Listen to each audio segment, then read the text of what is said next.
Yeah, so my name's Chris. I'm from the University of Wisconsin. I just want to thank everyone so far for a great conference. I've learned a ton from all of my colleagues who are presenting and also from the keynote speaker. So hopefully we can keep this going for that next session. And this is work being done by our group at the University of Wisconsin, who I want to acknowledge all their help with. We have no disclosures. And to start, I really wanted to talk about why study costs. And I think there's a couple obvious reasons costs are continuing to increase and there are limited resources with which to provide medical care.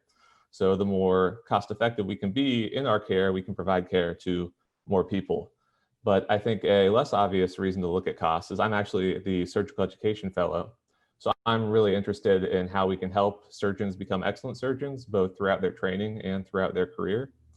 And when I look at it from that sense, I view cost as another outcome. And like any other outcome, we can measure it, and it's a potential for surgeon improvement. So obviously, no one would advocate sacrificing clinical outcomes for costs.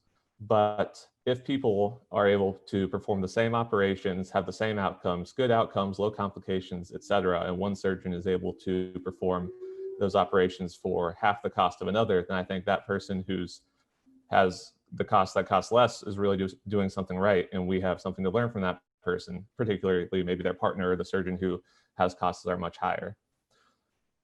And when we think about this from that perspective, the ACGME might even call this practice-based learning.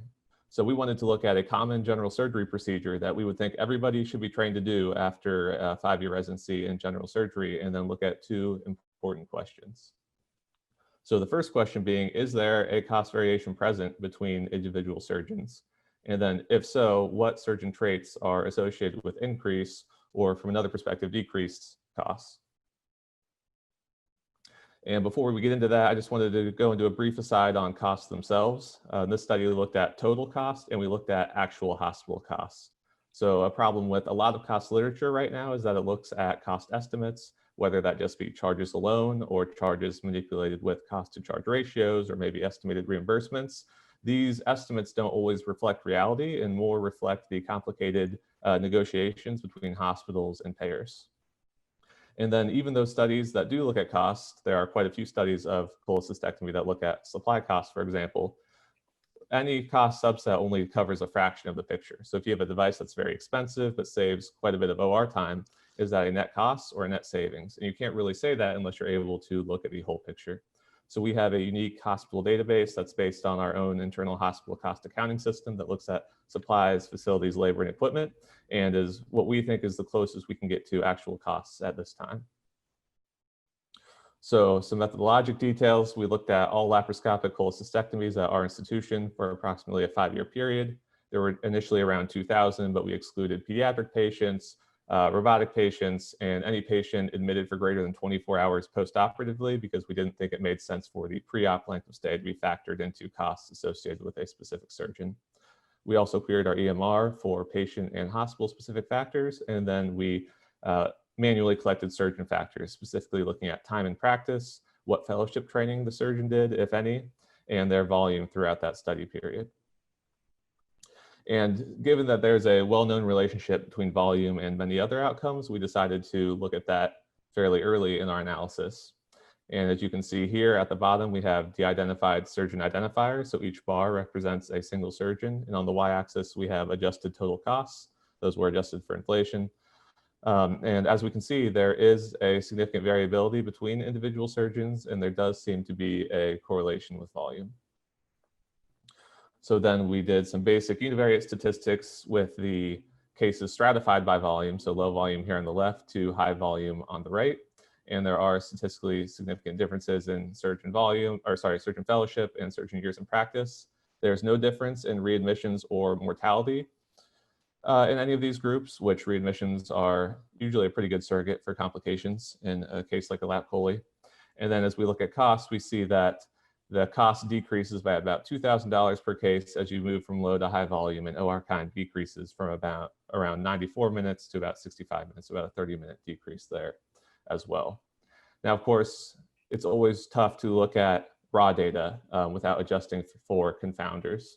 So we adjusted for patient and hospital-specific confounders, and then when we looked at these surgeon variables, we found that As far as fellowship goes, an MIS fellowship was associated with decreased costs of around $500 to $800 compared to the other fellowships, and that high or moderate volume surgeons were associated with decreased costs relative to low volumes of approximately $500, and that time in practice, interestingly, was not associated with costs. So in conclusion, surgeon variability does appear to contribute to cost variation in laparoscopic cholecystectomy, and some of this variability is mediated by volume and fellowship training. But how we view it is that this variability is actually an opportunity for collaboration and the identification of best practices that will lead to high value care. So these are laparoscopic cholecystectomies. They're not complex liver resections, they're not Whipples. This is a case that you would really think all surgeons can do and all should be able to do at roughly the same level. But even in this fundamental case, we do see a significant variation in the cost depending on the identity of the surgeon. And looking at this isn't about punishing surgeons, redistributing cases or regionalization. It's really about what can we do to empower surgeons with data about their performance and then take steps to potentially change and improve. Because we look back at that graph, we actually see,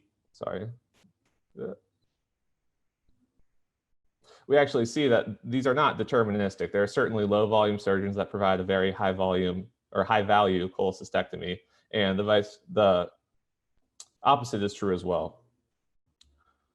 So, having some slide troubles. So the idea is that not that we're labeling people and manipulating their ability to practice the way they've been trained, but it's really about how can we use this data to empower people to ask the right questions, go to their partners, get new information, and continue to improve their practice over time. So that's all I have. Thanks again to you all for being here today, and I'm happy to take any questions.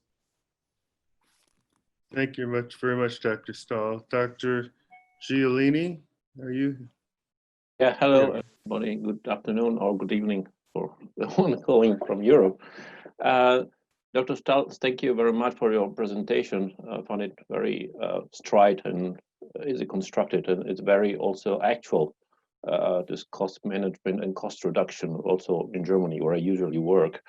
We know that the operating room time is a very high, one of the highest costs, affecting all the procedures, of course. The first question for me is, did you make a sub-analysis so to see if the indication for lap cholecystectomy, so if it was for symptomatic gallstones or acute cholecystitis or chronic cholecystitis, which we know as a surgeon that are completely different pictures, surgical pictures. So did affect the outcome and then also the cost, also considering if it was a senior surgeon doing it or a resident. So was that a point? And what would you suggest to do to improve the outcomes and so reduce the costs with considering the resident program? So should we restructure residence programs? So considering rotations in major centers, or what would you think? So, and how, when should be a lap chole performed by a resident and why not, and why, and when should be performed only from a senior surgeon? Excellent. Yeah, thank you for those questions. So your first question, which I would summarize as, did we look at the indication for lap chole? And the answer is yes. We looked at, I bucketed it down to about 6 major indications, many of which you had already mentioned, and they do have a significant impact on cost. But we did account for those in our final model as well. So yes, they were significant, but we think that these effects that we reported were significant in spite of differences already seen by the different types of cases. And then your second question is another great question, very complex though, touches on many different issues. So one thing I just like to say off the bat that I didn't include for time in my presentation is that we did look at the ratings educationally of the surgeon. So how high were they rated as educators? Because I don't want to send the message that just operate faster, residents, who cares about them? We just need to look at the outcomes right now.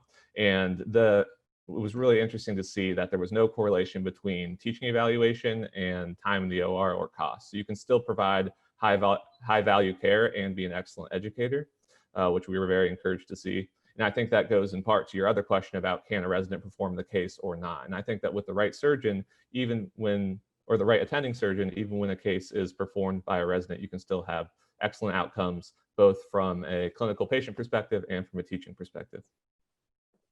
Thank you.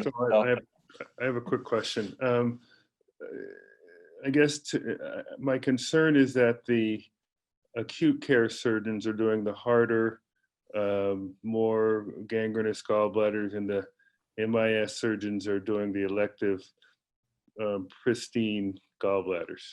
Yes. Is that possible, or does your analysis control for that? I'd say it's more than possible. I'd say it's absolutely accurate and true based on our analysis. And there's two answers to your question. There's a statistical answer and a philosophic answer. And the statistical answer is, yes, we did attempt to control for it mostly through the indication, like we were talking about before, and controlling for hospital admission status, things like that. However, the philosophical stance that I'm kind of taking with this is, especially in these small groups, this was only around 1,500 patients, because you can't generalize cost outside of a single center because we don't have access to that at a big database level. We can only look at this with relatively rudimentary statistics. And I don't know if you've read Stanley McChrystal's book, Team of Teams, he talks about complicated versus complex situations. And complicated is something where you can measure everything and perfectly predict it, and complex is a situation that's just too complex to be analyzed with our current methodology. And I really do think that surgery is more along the complex end of the spectrum. And when that's the case, instead of trying to control everything and be able to predict everything perfectly, the best thing that you can do is just get as much data about the phenomenon as possible and then put it in the hands of the people on the ground in the trenches doing the work themselves. So the goal, like I said, is this is not punishment. This is not labeling you as a high-cost surgeon. It's more about how can we give you tools that might allow you to ask questions that can help you further improve yourself and look at other people's practices and choose, yes, I want to take this from what they do or not, because maybe it's true that you're just working with more difficult patients. Other questions? I have a quick question. We had a similar effort at University of Arizona, and we saw the same variability in the cost of lap chole. And I'm curious how your surgeons respond when you show them the data. It was amazing. Like, they respond and everybody sort of buys into the idea, but then nobody wants to change how they do it, even though you can show them that, if they use this thing instead that costs less, it doesn't matter. And so I'm curious, when you actually show them these data, if you get the response that you're expecting and how you engage them in doing that. Yeah, so that's an excellent question, going along past research to implementation. And I will say at our center, we have not done that yet. We're working on trying to get people their data more effectively and then looking at it. So it's great to hear from your experience. And unfortunately, I cannot say how it will work here yet, but we hope that there's buy-in and interest, but we can't now. You can't get 5 surgeons to agree that today is Saturday, so. Yeah.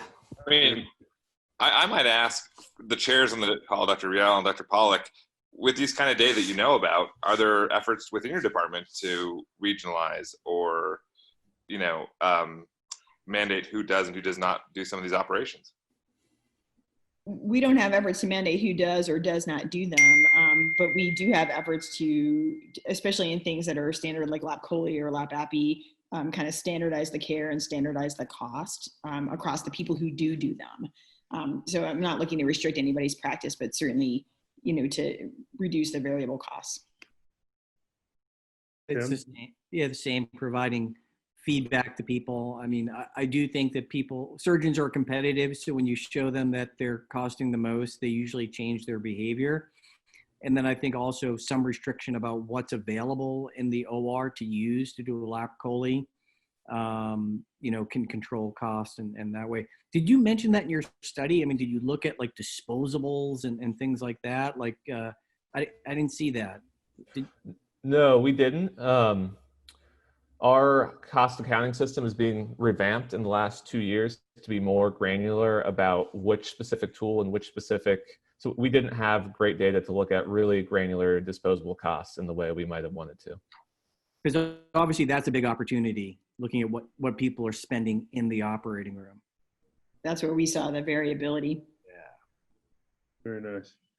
Okay, let's move on. And they've done that especially well in orthopedics and cardiac surgery, where the prosthesis implementation costs can shatter a budget.